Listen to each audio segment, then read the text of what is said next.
Good morning and welcome my dear students. आज हम लोग play on the face of it की exercise discuss करने वाले हैं। चैप्टर हम ऑलरेडी डिस्कस कर चुके हैं, तो चलिए शुरू करते हैं। Who is mister lamp?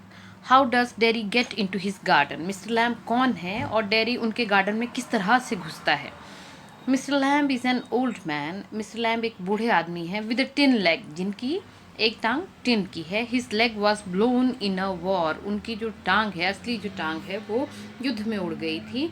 He lives alone in his house. वो अकेले रहते हैं अपने घर में। सेकेंड पार्ट है Derry gets. How does Derry get into his garden? Derry किस तरह से उनके गार्डन में पहुंचता है? Derry comes into the garden by climbing over the garden wall.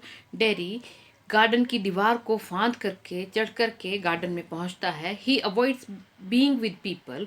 वो लोगों के साथ होना अवॉइड करता है, टालता है। इसलिए he does not come through the garden gate. इसलिए वो गार्डन के गेट से नहीं आया है। उसको लगता था कि शायद उसे वहां कोई मिल जाएगा। Do you think all this will change dairies attitude towards mister lamb? आपको क्या लगता है, आप क्या सोचते हैं कि मिस्टर लैम्ब के लिए डेरी का एटीट्यूड बदल जाएगा इन सारी बातों से? Mister Lamb makes Derry feel comfortable with him. सबसे इम्पॉर्टेंट बात क्या है? मिस्टर लैम्ब डेरी को कंफर्टेबल फील कराते हैं अपने साथ। ही does not show any fear और हेट्रेड। ना तो मिस्टर लैम्ब कोई डर दिखाते हैं, ना ही घृणा दिखाते हैं। On looking dairies burned face, dairy के जले हुए चेहरे को देख करके।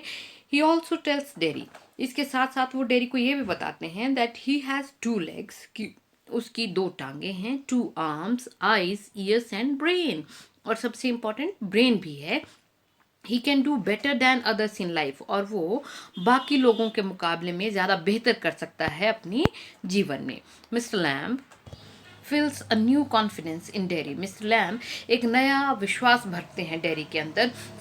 Dairy wants Mister Lamb as company. इसलिए कैसा एटीट्यूड हो गया है डेरी का मिस्टर लैम्ब के लिए? मिस्टर लैम्ब की कंपनी, साथ चाहता है अब डेरी।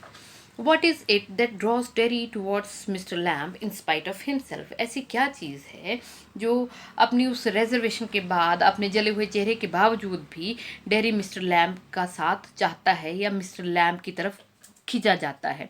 तो इसका आंसर ऑलमोस्ट पिछले ही क्वेश्चन जैसा होगा, बस आखिर में जाकर के हम थोड़ी सी चेंज करेंगे। यहाँ तक देखिए, Mister Lamb makes Derry feel comfortable with him. He does not show any fear और hatred on looking at Derry's burned face. He also tells Derry, ये सब कुछ हमने पीछे वाले क्वेश्चन में यहाँ तक ब्रेन तक कर लिया है। He could do better than others in life, ये भी हमने किया कि वो बाकियों के मुकाबले में बेहतर कर सकता है अपने जीवन में। इसलिए dairy is drawn towards mister Lamb in spite of himself. इन्हीं सब बातों के कारण डेरी जो है वो खिंचा चला जाता है मिस्टर लैम्ब के तरफ को, अपनी उस डिसेबिलिटी के बावजूद भी। इन विच section of the play does Mr. Lamb display signs of loneliness? इस प्ले के, इस नाटक के कौन से हिस्से में मिस्टर लैम्ब अकेलेपन के और निराशा के संकेत देते हैं? What are the ways in which mister Lamb tries to overcome these feelings? वो कौन कौन से तरीके हैं जिससे मिस्टर लैम्ब उन फीलिंग्स के ऊपर काबू पाना चाहते हैं? When Derry leaves mister Lamb's garden, जब डेरी मिस्टर लैम्ब के गार्डन को छोड़ करके जाता है, and says that he will come back, और कहता है कि वो वापस आएगा। Mister Lamb says to himself, तो मिस्टर लैम्ब खुद से ही कहते हैं दैट, क्या कहते हैं? Nobody ever comes back, कोई भी वापस नहीं आता कभी भी। And Derry, you too will not come back, और डेरी तुम भी वापस नहीं आओगे। दीज फ्यू वर्ड्स, ये कुछ एक शब्द जो हैं, show his loneliness and disappointment, वो मिस्टर लैम्ब के अकेलेपन को और निराशा को दर्शाते हैं। He overcomes these feelings in company of nature, और वो अपनी इन फीलिंग्स को ओवरकम करते हैं कंपनी ऑफ नेचर में, प्रकृति के साथ में, यानी कि प्रकृति की गोद में रह कर के वो इन सारी फीलिंग्स को ओवरकम करते हैं by watching, listening and thinking. उन खूबसूरत चीज़ों को देख करके, सुन करके और उनके बारे में सोच करके अपनी इस निराशा को या दुख को काबू करने की कोशिश करते हैं mister lamb. The actual pain or inconvenience caused by a physical impairment is often much less than the sense of alienation felt by person with disability. जो वास्तविक पेन या असुविधा किसी भी शारीरिक तौर पर अक्षम व्यक्ति को जो होती है, उसके मुकाबले में वो जो अकेलेपन की सेंस होती है, उससे वो ज़्यादा दुखी होता है आदमी। मतलब अपनी फिजिकल इम्पेयरमेंट से इतनी दुख नहीं होता है उस व्यक्ति को, बल्कि अपने अकेलेपन से वो ज़्यादा दुखी होता है। What is the kind of behaviour that the person aspects from others. किस तरह का व्यवहार चाहता है इस तरह का आदमी बाकी लोगों से। Mostly, people with physical impairment can learn to lead a normal life. अधिकतम शारीरिक अक्षमता वाले लोग सामान्य जिंदगी जीना सीख लेते हैं। Physical impairment can only hamper their physical activity. हाँ, शारीरिक अक्षमता उनकी शारीरिक गतिविधि को तो हैम्पर करती है, बाधित करती है, लेकिन दैट टू सम एक्सटेंट, वो भी कुछ सीमा तक। मतलब इस तरह के लोग अपनी फिजिकल इम्पेयरमेंट के बावजूद भी बहुत सारी चीज़ों को करना और अपने हिसाब से एडजस्ट करना सीख लेते हैं। They learn to cope up with that disability. वो अपनी उस अक्षमता के साथ तालमेल बनाना सीख लेते हैं। लेकिन other people make their life even more difficult. लेकिन अन्य लोग उनके जीवन को और ज़्यादा मुश्किल कर देते हैं। Such people are stared at by others. इस तरह के लोगों को घूरा जाता है बाकियों के द्वारा।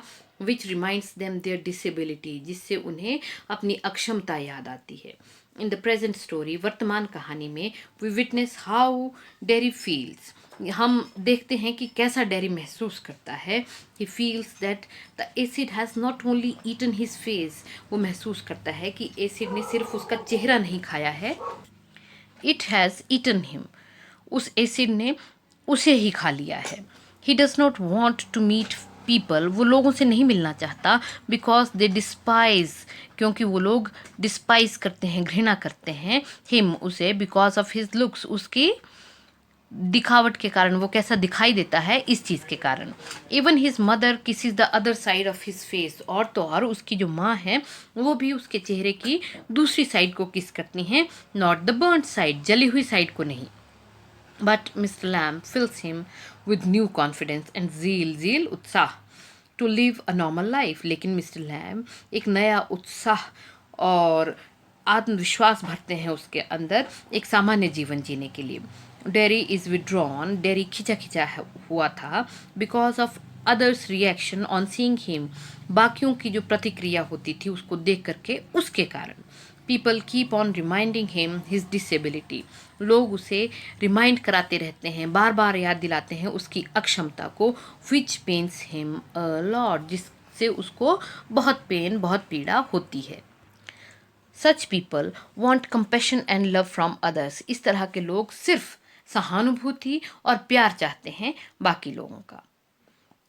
Will Derry get back to his old seclusion, और will Mr. Lamb's brief association effect a change in the kind of life he will lead in the future?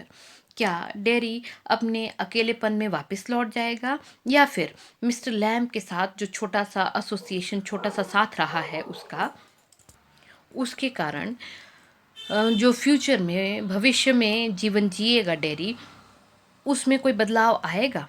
Mister Lamb tells Derry, mister Lamb Derry को बताते हैं that he can do even better than others in his life, कि वो बाकियों से बेहतर कर सकता है अपने जीवन में। Only his face is burned, सिर्फ उसका चेहरा जला है। And he has a whole and healthy body, उसकी साबुत और स्वस्थ शरीर है। Mister Lamb gives Derry a new confidence and zeal to lead a comfortable life. ये पहले भी कर चुके हैं हम लोग, कि एक आरामदायक ज़िंदगी जीने के लिए एक नया उत्साह और विश्वास भरा है मिस लैम ने उसके अंदर। सो इट सीम्स, इसलिए ऐसा लगता है, that Derry will fight back all hatred, कि डेरी हर घृणा से वापस लड़ेगा and lead a normal life, और एक सामान्य जीवन जिएगा। What happens to Mister Lamb in the end? इस प्ले के आखिर में मिस्टर लैम्ब को क्या होता है? Mister Lamb is plucking crab apples. Mister Lamb अकेले ही क्रैब एप्पल्स तोड़ रहे हैं, उतार रहे हैं। He has climbed a ladder, वो एक सीढ़ी पे चढ़े हैं, टू रीच द एप्पल्स, उन सेबों तक पहुंचने के लिए। लेकिन somehow the ladder falls back, किसी तरह से वो सीढ़ी जो है वो वापस गिर जाती है। And he too falls down, वो भी गिर जाते हैं, नीचे गिर जाते हैं, विद द लैडर, उस सीढ़ी के साथ। हिज नेक इज ब्रोकन, उनकी गर्दन टूट जाती है, एंड ही डाइज, और इसी के साथ मिस्टर लैम्ब मर जाते हैं। आज के लिए इतना ही। Thank you.